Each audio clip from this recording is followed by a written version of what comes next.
My name is Nancy, and there's a world out there I barely know. As a child, I glimpsed it on TV. Wild animals, breathtaking landscapes, and people speaking different languages. Driven by a desire to see this unknown world up close, I bravely studied abroad during my college years. In my new destination, I found the world I'd been dreaming of. Despite the language barrier, I saw thriving communities, diverse creatures, and stunning vistas. I wanted others to experience this wonder too, so I got a job at a travel agency.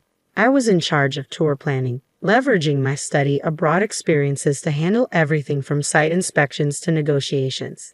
It was a whirlwind life, but I managed to balance it well with my personal life. I married Daniel, a colleague, and found a rhythm between work and family. However, a problem arose with my mother-in-law, Barbara, a housewife herself. Barbara believed women should stay home after marriage. While I didn't deny her viewpoint, I found it outdated and told her so. She retorted, "Isn't it a woman's job to support her husband? Do you have a problem with that?" I disagreed, but ultimately, Barbara didn't understand. To avoid conflict, I suggested to Daniel that we buy a house. He readily agreed, and we moved into our own place. But Barbara's visits increased. Every weekend, she would come over, often making noise with Daniel. She never took care of her own husband, Anthony. I wanted to point out the contradiction in her beliefs, but I held my tongue to avoid a fight. One weekend, amidst her usual commotion, Barbara mentioned, "I'm going on a trip next week. Please be careful." Surprised, I asked, "What are you saying, Barbara?" "Nancy, you're coming too," she insisted. "But it's so sudden," I protested. "I have work." "It's a family trip. Aren't in-laws family to you?" she challenged. "That's not what I mean," I stammered. "Then make it happen," she commanded. Seeing me troubled, Barbara booked the hotel and said in a condescending tone, "I forgot to mention, it's London. You've always bragged about working at a travel agency, right?" "I'm not bragging," I replied. "So you can handle it, right?" she pressed.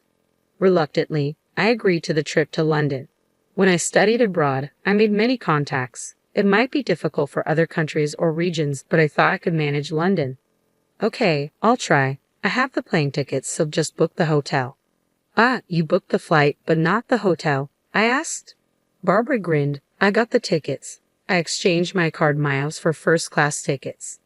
Judging by her joy, it seemed true. Then I noticed piles of branded goods on the sofa. Understating dawned on me. Hearing first class, Daniel leaned in. "First class? Seriously, Mom?" "Yes, it's a first-class trip abroad," Barbara confirmed. "Awesome. We will leave at 9:30 p.m., so you can work till the last minute," she added, still grinning. It felt odd, but there was no point in lying about the trip. I had to book the hotel properly or she would complain. But finding a hotel on such short notice wouldn't be easy. After some thought, I decided to use my old contacts from my study abroad days to get a hotel referral. Over the phone, I asked, "Can you do it as a favor for Nancy?" "Sure, 4 people, 2 rooms." "Thank you," I replied, successfully booking the hotel. On the day of the trip, I couldn't take the day off due to the short notice. Barbara told me to meet at the airport at 6:00 p.m., so I thought I could wrap up work and make it in time. Suddenly, Barbara called. "Hello, Barbara." "Nancy, are you done with work?" "I'm just leaving the office now, so I'll be at the airport after 6:00 p.m. "Oh, that's too bad." "Ha! Well, we're actually leaving at 6:00 p.m. "No way." I hurried back to my desk and searched the flight schedule on my computer. There was a 9:30 p.m. flight to London, but also a flight leaving just after 6:00 p.m. Could it be this flight? "Yes, so the family is going without you," Barbara confirmed. "If you leave me behind, what about Anthony? You're supposed to be sick." I was furious. How could she plan so thoroughly to exclude me? It was unforgivable, but showing my frustration would play into Barbara's hands. I had to hide my feelings, even if it meant putting on a brave face. I clenched my teeth and said to Barbara, "I'm the one who booked the hotel, so Daniel knows the name. You can't do anything now." I could hear Barbara laughing on the other end. Annoyed, I said, "Go without me then." "That's better. We don't need a useless wife like you." "Useless? What do you mean?" "Don't you know? You neglect housework for your job.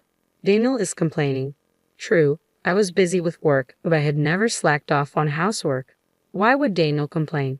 "Can I speak to him?" "Sure." "Nancy wants to talk." Barbara's mocking voice was followed by Daniel's. "Hello, what's up, Nancy?" Daniel, what do you mean you're complaining about me? Just that you're always at work and neglecting me. Neglect? I prepare meals, clean, and do laundry. But you think you're doing it all yourself, right? That's not true. Shouldn't you respect me more? Listen to me. Do things for me? Huh? I know a wife who supports her husband is valued. It's convenient for the husband, but that's not all there is to a marriage.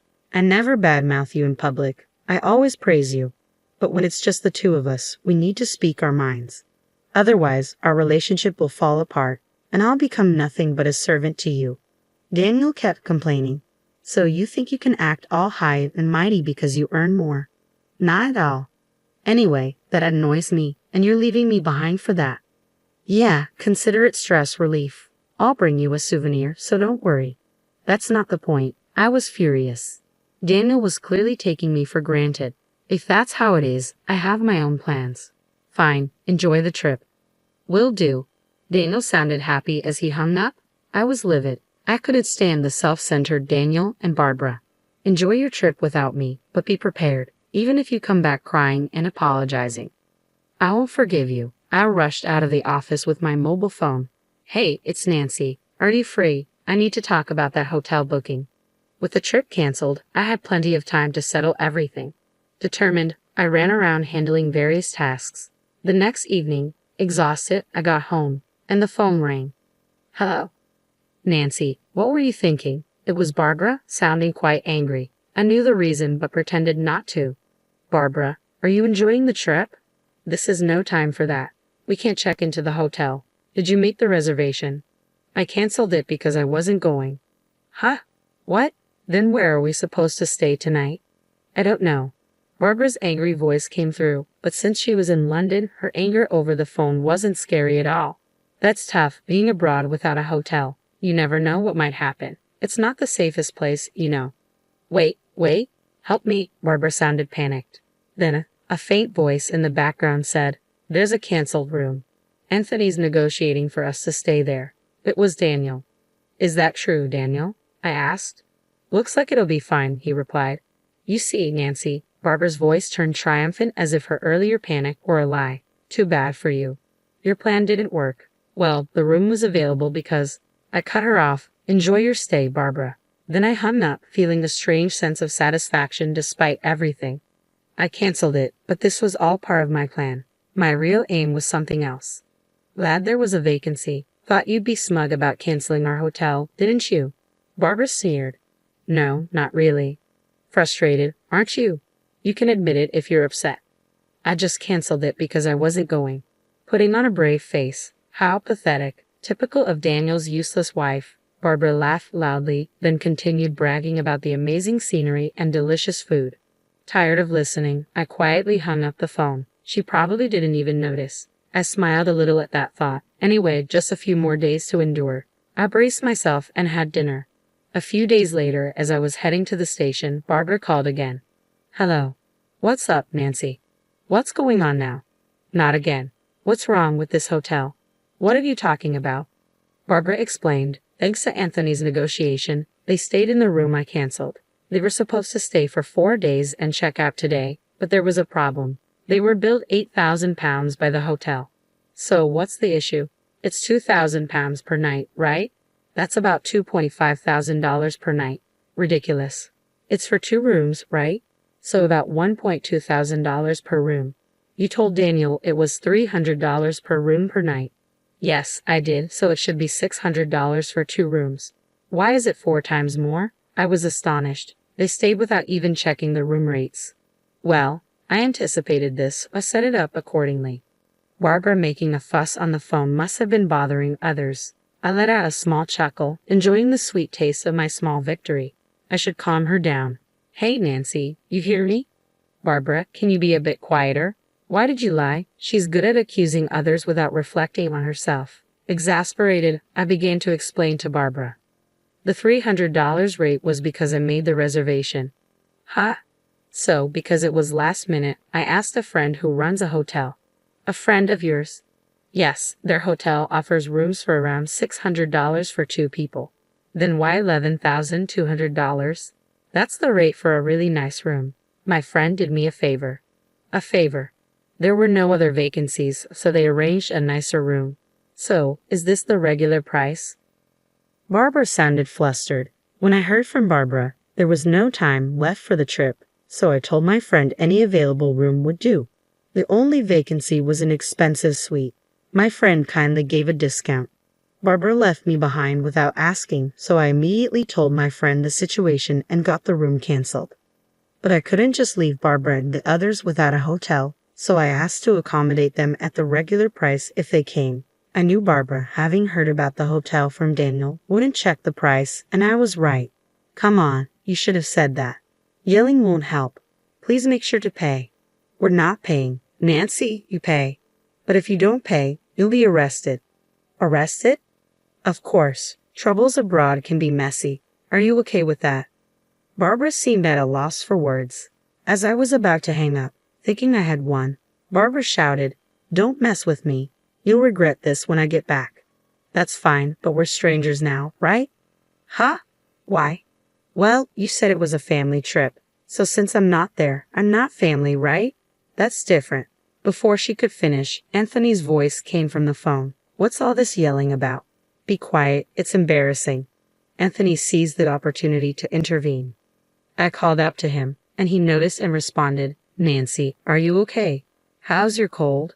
I never had a cold in the first place. Give me that. It seemed Anthony took the phone from Barbara. His voice grew louder. Nancy, can you explain everything? I can, actually. I told him everything from the beginning. His voice gradually lowered. I see. So that's why you didn't come. I'm sorry. I wanted to go. No, Nancy, you're not at fault. It's Barbara and Daniel. From afar, I heard a whimper. Barbara and Daniel seemed frightened by Anthony's anger. Realizing this, an idea came to me. Should I tell Anthony what Barbara has been doing? I thought so. Anthony, can I tell you something? What is it? Barbara comes to our house almost every weekend. When she throws away receipts at our place, there are piles of them. What receipts for brand goods? It's fine to buy a lot, but please dispose of the receipts at your place. Barbara wasn't just being noisy at our house. She was secretly buying brand goods and disposing of the receipts at our place to hide it from Anthony, thinking she wouldn't get caught this way. Of course, I'm a witness, so it's pointless. It seemed Anthony didn't know. That's interesting to hear. Also, please tell her to stop bad-mouthing you at our place. She talks about me too. Yes, she says you don't earn much. Dana, too, calls him a useless dad. Anything else?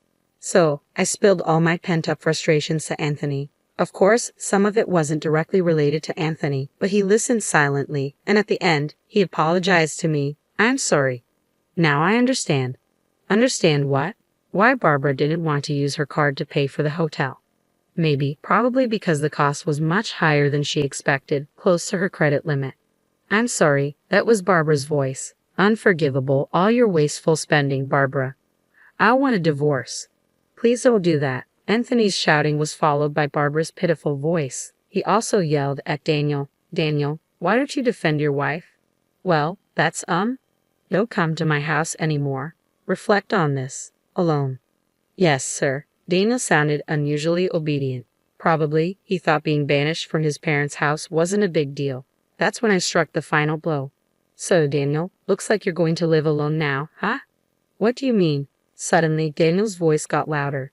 He must have grabbed the phone. I moved my phone a bit away and told him the situation. Daniel, I want a divorce. A divorce? You're joking, right? No, I'm serious. I've already sold the house. You sold it. Why would you do that without telling me? That's our house. No, it's my house, but I was paying a mortgage too. No, you weren't. What do you mean? I was giving you part of my salary every month. That was for living expenses. A few hundred isn't enough for the mortgage. Daniel had been giving me a few hundred monthly. It helped with living expenses, but not enough for the mortgage. So I paid it alone. The house was in my name, so there was no room for complaint. This incident made me decide to divorce Daniel. I sold the house full of unpleasant memories of living with him. So, you'll be living alone? Wait, think it over. No, it's decided. I'll contact you once I find a place. Then, I'll send you the official notice. Official notice? Of course, I'll be claiming compensation in the divorce. Wait for me. Daniel was crying on the other end, but I didn't care. I hung up the phone. After that, Daniel and I divorced following discussions. Anthony actually divorced Barbara too. Barbara, due to her wasteful spending, didn't get any compensation in the divorce and was left on her own. I was just thrown out of the room. Daniel was nearly broke, apparently having spent everything except the few hundred he gave me each month on frivolities. Now, he's living in a rundown apartment and commuting to work. But things might be better for Daniel than Barbara. With no house or money and Daniel's place too small, Barbara had to take a live-in job. She's working hard from morning till night now. As for me, I'm doing great being single. I have more free time and can handle overseas negotiations. I've become a relied-upon figure at work, even hearing talks of a promotion to department head. Today, I'm busy flying around the world planning new tour packages.